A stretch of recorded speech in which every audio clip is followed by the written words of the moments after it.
Estamos en plenas vacaciones, como te decía antes, vamos a cambiar de tema ahora y los padres hacemos de todo, malabares para tratar de entretener a nuestros hijos y generarles alguna actividad que los tenga al aire libre, distraídos. Lo cierto es que los chicos muchas veces prefieren quedarse frente a la pantalla, ya sea del televisor, de un videojuego o de las tablets o del celular, lo que fuera que tienen, ¿no?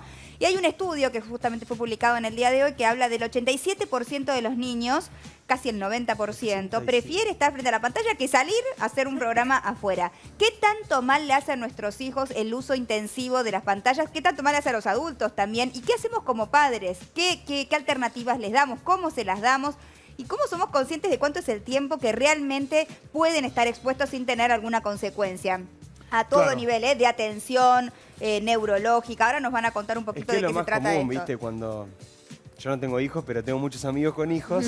Cuando hay un bache. Y sí, entra a la tablet y se facilita mucho. Sí, la uno va a los situación. restaurantes, ¿no? Y por ahí los calmar padres un salen a comer poquito, con los claro, chicos y los comer chicos están tranquilo. todos... El chupete electrónico. Cuando tenés que hacer algo, le entregás El el chupete chupete electrónico. Pero El bueno, tema es que después quedan muy activos. el como tema es muy- que no duermen bien. Ahora le vamos a preguntar a nuestros especialistas sobre este tema para ver qué consecuencias tienen y para ver qué tipo de generación estamos criando. Porque hay que ver qué pasa con el tiempo, ¿no? Esta exposición a las pantallas, por ejemplo, qué pasa con la vista. Para mí les reduce muchísimo la vista. Hay muchos más chicos que necesitan anteojos ahora de lo que necesitaban ahora con el antes. fito, ¿te acordás? Les consume la vista.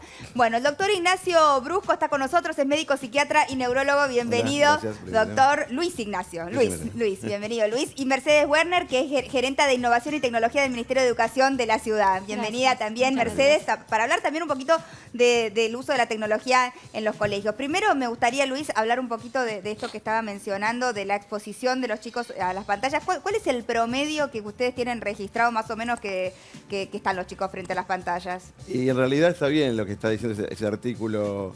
Es muy alto el porcentaje en horas por día. Lo aconsejable es 2 horas por día, pero los chicos promedio usan entre 4 y 5 horas, sin considerar los celulares, ¿no? Es decir, si nos sumamos celulares, yo observo acá y también los adultos estamos todo el tiempo con pantallas que son los celulares. Acá ni te cuento el problema que tenemos. Otra vez me fue a la llaga, Y María. Sacaste un tema, Luis. Lo trajiste para nosotros. Y dijiste 2 cosas importantes, además, que parecen solapadas, porque es muy complejo el tema realmente. Primero, ¿qué generación estamos generando? Sí. No siendo pesimista, porque yo hablaba con la educadora recién y bueno, en realidad quizás se utiliza... ventajas. Claro, ventajas en la intelectualidad, en el multitask, es decir, la multiactividad. A ver, ¿en qué beneficia Y el uso de las pantallas? Esto del Y utilizarlo multitask. como metodología. Pero por otro lado también dijiste algo importante que es el tema de los ritmos biológicos y el tema del sueño, que a veces no se toma en consideración que en las últimas horas de la noche puede inhibir la melatonina, las Le saca tablets el fundamentalmente, sueño. y sacarle el sueño a los chicos. O Eso sea es que otro tema hasta también, qué, ¿no? por ejemplo, vamos a suponer que tu hijo se va a dormir a las 9 de la noche. ¿Hasta qué hora deberían usar la tablet? El pico de melatonina es a las 8 o 9 de la noche, así que hasta esa hora debería ser la utilización. No quiero ser represor porque después, si uno utiliza por demás la represión sobre los chicos, hace un efecto rebote, hay que tener cuidado. Hablaba Pero ¿cómo es a recién las con 8 ella, de la ¿no? noche? A Tendríamos las 8 de la que- noche en general la melatonina sube y uno puede, específicamente con las tablets de mucha intensidad lumínica, puede inhibir la melatonina, Pero- que es nuestra hormona del sueño. Y hacemos una especie de jet lag inverso, como Claro. estuvieron viviendo en O Australia. sea, ¿no? que habría que usarlo antes de esa hora. Exactamente, digamos, antes de el las uso 8. nocturno de pantallas con mucha ¿Y estimulación. bajar el brillo es también recomendable? Bajar el brillo bajaría la estimulación, exactamente. Claro. Ahora, recién decías que no querías justamente generar el efecto contrario. Claro, porque en realidad... ¿Cómo sacarles entonces la tablet? Y bueno, ese es el problema, ¿no? Porque tenemos artículos que dicen que dos extremos, que dicen solamente los chicos 2 horas por semana. O sea, eso No, es es un irreal. imposible. Eso es para hacer lo contrario. Entonces, me parece que hay que tener un acuerdo, un convencimiento familiar y decirle de qué manera se puede utilizar. Porque realmente las computadoras no son negativas o las tablets no son negativas para los chicos. No sabemos cómo se está generando el sistema nervioso. Sabemos lo que está pasando en el sistema nervioso muchas veces. ¿Qué es lo que pasa, Y por pasan ejemplo? muchas cosas en realidad. Una de las cuestiones que pasan es que cuando el nene pasa, o también nosotros, cuando pasa, hay que empezar que los nenes tienen más plasticidad neuronal. Así que lo que nos pasa a nosotros, a los chicos les pasa más. Entonces, cuando pasan la hora de utilización de una computadora, que están en Avatar, por ejemplo, cuando están con el personaje funcionando, o el mismo mouse que se extiende como una parte del propio cuerpo, empieza lo que se llama corporización. Es decir, que la persona empieza a sentir que la computadora es una extensión de su cuerpo. O sea, se pone nervioso, le palpita el corazón. o sea, No, neurológicamente el cerebro, hay partes del sistema motor que lo identifican como propio al avatar o al mouse. Esto pasa también con los locura. tenistas o con las personas que trabajan con herramientas.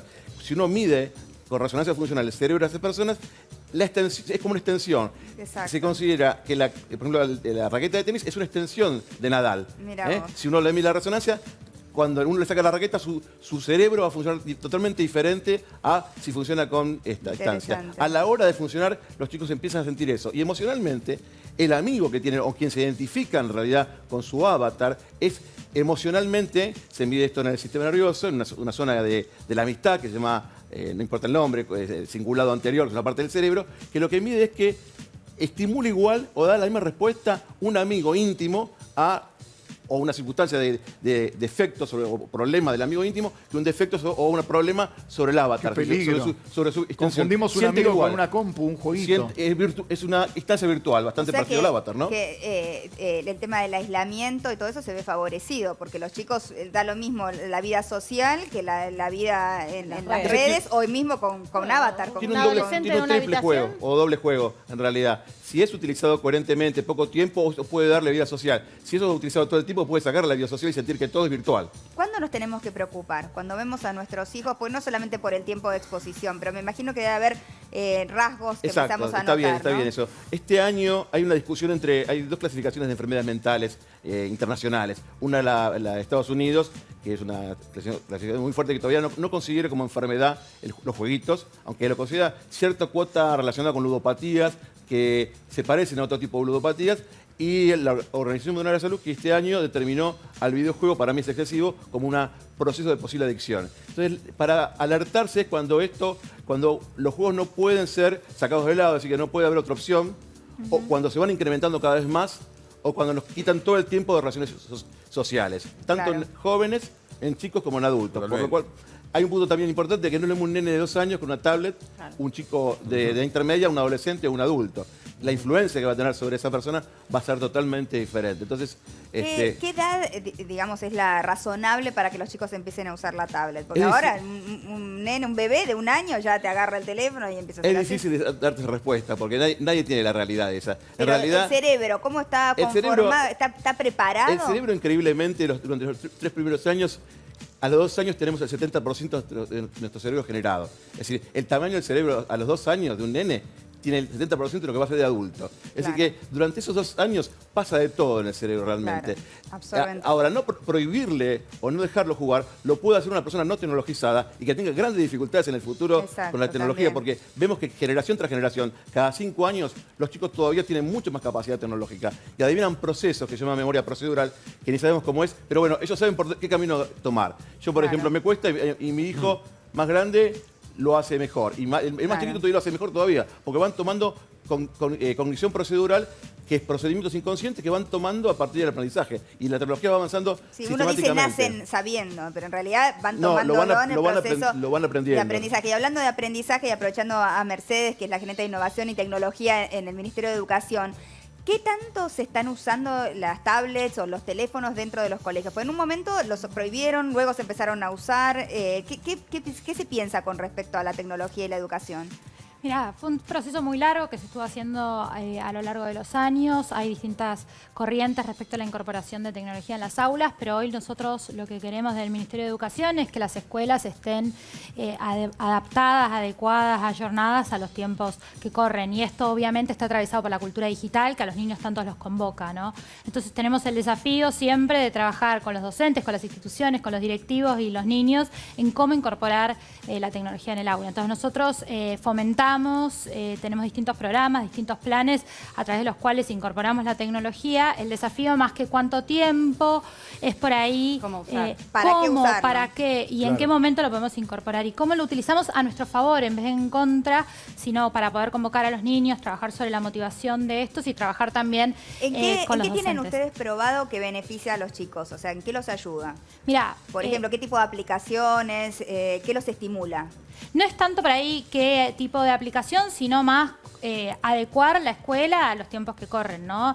Que la cultura que las escuelas vivan dentro de esta cultura, digital. Nosotros sabemos que esto nos ayuda para la motivación de los niños, para que ellos puedan incorporar conocimiento que sea significativo, que sea actual, que ellos le encuentren un uso.